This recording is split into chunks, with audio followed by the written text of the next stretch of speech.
वंदे बोधमयं नित्यं गुरुं शंकररूपिणं यमाश्रितो हि वक्रोऽपि चन्द्रः सर्वत्र वन्द्यते।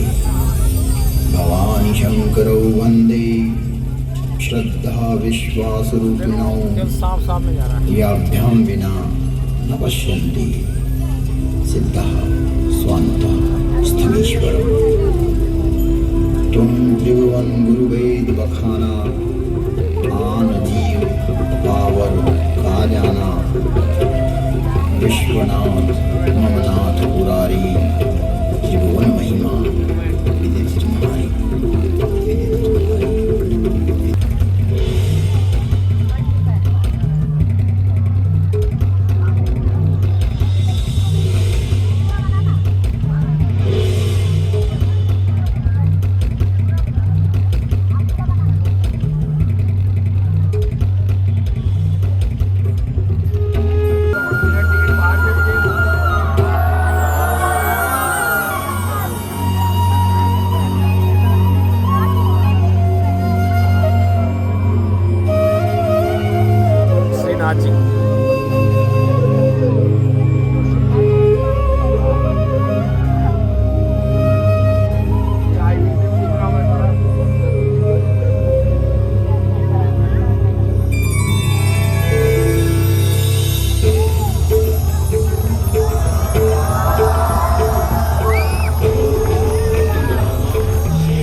प्रवेश करते हैं एक कालातीत कथा में, जिसकी काल गणना असंभव है कि जब अनेक अंतरिक्षों में अनेक ग्रहों पर उद्भव, पालन और संहार हो रहा था, अर्थात कई सारी सृष्टियों का प्रादुर्भाव और विलय हो रहा था। भगवान विष्णु ने वराह रूप धारण कर पृथ्वी के कुछ भाग को जल से बाहर निकाला,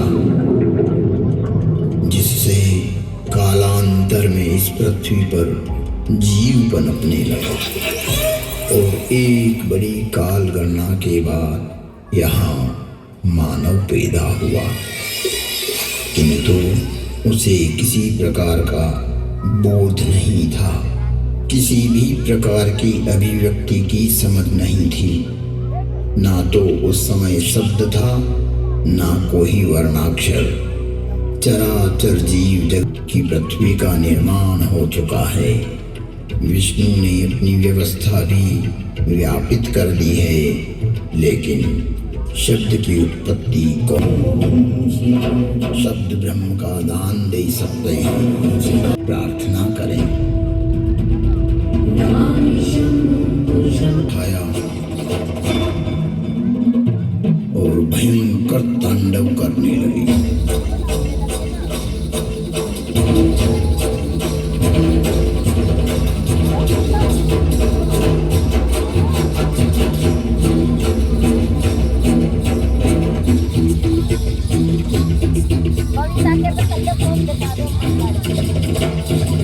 पृथ्वी हिलने लगी, आकाश में बिजलियां कौंधने लगी। पृथ्वी को हिलते देख ब्रह्मा ने सोचा, कहीं प्रलय की वेला तो नहीं आ गई। पूरी पृथ्वी अपनी दूरी पर ऐसे डोलने लगी मानो पृथ्वी समुद्र पर तैर रही हो। अग्नि में हुए विघ्न के कारण तांडव करते हुए मानो अपने इस नाद से संसार को बधिर कर देंगे, इस सृष्टि को समाप्त।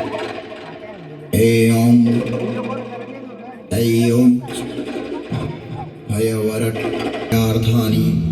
सामन्त्या इतः हकारादि स्वकार उच्चारणार्थ लण्मध्ये तत्संज्ञकः।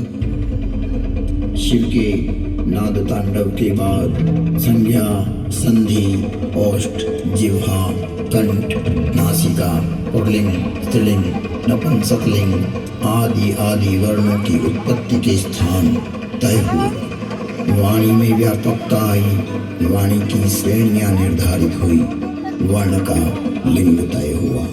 मुख और नासिका से एक साथ उच्चारित होने वाले वर्णों की उत्पत्ति हुई, जो लघु सिद्धांत कौमुदी में संक्षिप्त रूप से वर्णित है, जिसका विस्तार सिद्धांत कौमुदी में प्रतिपादित हुआ है, जिसे हम अल्प समय में अभिव्यक्त नहीं कर सकते। शिव के निनाद तांडव के उपरांत महर्षि पाणिनि ने शब्द की रचना की और अक्षर